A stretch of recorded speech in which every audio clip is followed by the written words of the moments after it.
TRP clips पे welcome. बहुत ही interesting episode है, बहुत सारी बातें इसमें आपको पहली बार सुनने को मिलेंगी, इसलिए पूरा एपिसोड देखना है। डिस्क्रिप्शन में लिंक है। फिलहाल क्लिप एंजॉय करिए। All the best. ऐसे मैं आपको बताऊं, जब निर्भया का केस हुआ था, उसमें राम सिंह और उसके साथ 4 लोग और थे। जब ये आए जेल में, तो ये आए तो मैं क्योंकि हाई सिक्योरिटी वार्ड्स में रखने की जो होती थी वो मैं रिकमेंड करता था डायरेक्टर जनरल को।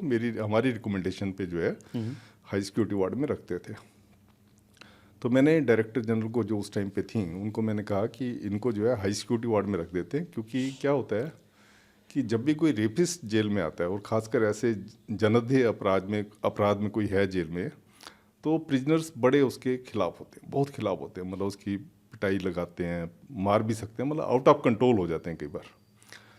तो मैंने उनको कहा कि इनको हम हाई सिक्योरिटी वार्ड में रख देते हैं, क्योंकि जो सेंटिमेंट्स हैं प्रिजनर्स के काफ़ी खिलाफ हैं इसके। तो मुझे जो उस टाइम पे जो डायरेक्टर थी, उनका ये था, नहीं नहीं तुम्हें क्या लेना उससे, इनको हाई सिक्योरिटी वार्ड में नहीं रखेंगे, इनको जहाँ पे इनका नंबर आता है, जनरली हम नेम अल्फ़ाबेट के हिसाब से रखते हैं, तो जहाँ पे इनका नंबर आता है वहीं रखेंगे। फिर भी मैंने इम्प्रेस करने की कोशिश की, उनको बताया कि नहीं देखें, किसी ने जो मर्जी क्राइम किया हो, पर हम अपनी ड्यूटी को नहीं भूल सकते। हमारी ड्यूटी, सबसे पहली ड्यूटी है safe and secure custody of the prisoner. अगर हम उस ड्यूटी में चूक कर जाते हैं तो हमें कोर्ट्स वगैरह जो है हालअप कर सकती हैं इसमें। पर उन्होंने मेरी बात नहीं मानी। उसका नतीजा ये हुआ कि इन प्रिजनर्स को आम प्रिजनर के साथ रख दिया।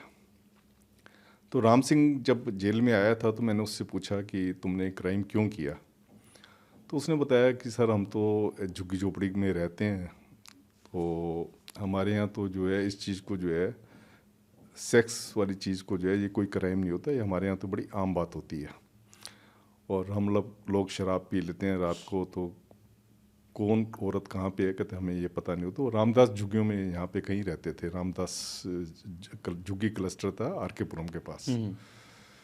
तो कहते बस वही था कि उस दिन हम रात को जो है, हम हुए थे, बस लेके जा रहे थे, तो ये दोनों जो है लड़का लड़की जो पीछे बैठे हुए थे, और ये लोग एक दूसरे के साथ अश्लील हरकत कर रहे थे। कहते हमने शराब पी हुई थी, तो बस ये सारा अपराध जो है हमारा उसी वजह से हो गया, क्योंकि हमने शराब पी हुई थी। मैं ठीक है, मैंने कहा नहीं करना चाहिए था, खैर जो बात थी। तो उसके बाद फिर राम सिंह को जो है इन्होंने आम प्रिजनर के साथ रख दिया। तो कुछ एक दिनों में ही पता लगा कि उसने सुसाइड कर लिया। राम सिंह का एक हाथ काम नहीं करता था, उसमें रॉड डली हुई थी, तो हाथ एक तरह का उसका सीधा ही रहता था। तो जैसे ही वो पता लगा कि सुसाइड कर लिया, तो हमारे यहाँ एक हूटर बजता है, अलार्म बजता है, तो सब भागते हैं वो।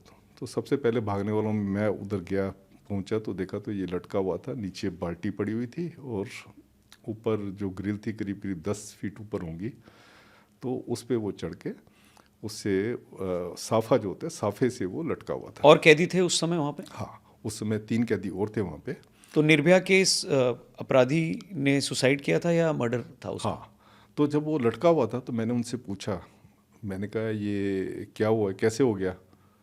तो कहते नहीं सर, हमें तो पता नहीं, हम तो सो रहे थे। नहीं तो ऐसा कभी भी नहीं होता कि इतनी गहरी नींद में सो रहे हो कि तुम्हारे एक साथ वाला जो एक तुम्हारा कोमेट है वो फांसी लगा रहा है और आपको पता नहीं लग रहा, वो बाल्टी खिसकाते हुए ले जा रहा है, और कैसे ऊपर, जबकि उसका कद मेरे ख्याल कोई मुश्किल से 5 फीट का उसका होगा। तो 3 फीट के नीचे अगर बाल्टी भी लगा लें तो 8, मतलब पहुँचना बड़ा मुश्किल था, उसका एक हाथ काम नहीं करता था। तो जब उन्होंने ऐसा इवेजिव सा रिप्लाई दिया मुझे, जो उनके साथ के प्रिजनर थे, तो मैंने सोचा कि इसमें दाल में कुछ काला है। मैंने तभी रिपोर्ट कर दिया कि मुझे ये सुसाइड नहीं लग रहा है, ये मुझे लग रहा है कि इसका मर्डर हुआ है। और इस बात का कंफर्म हो गया बाद में कि जब पोस्टमार्टम हुआ, पोस्टमार्टम में इसके विसरा में जो है अल्कोहल आई थी। इसका मतलब जिसने भी पहले अल्कोहल इसको दी है, ताकि ज़्यादा शोर वगैरह इतना ना मचाए, उस अल्कोहल देने के बाद जो है इसको उन्होंने लटकाया। तो इसलिए मैंने अपनी बुक में भी ये लिखा है कि मुझे लगता है कि इसका मर्डर हुआ है, ना कि इसने सुसाइड किया।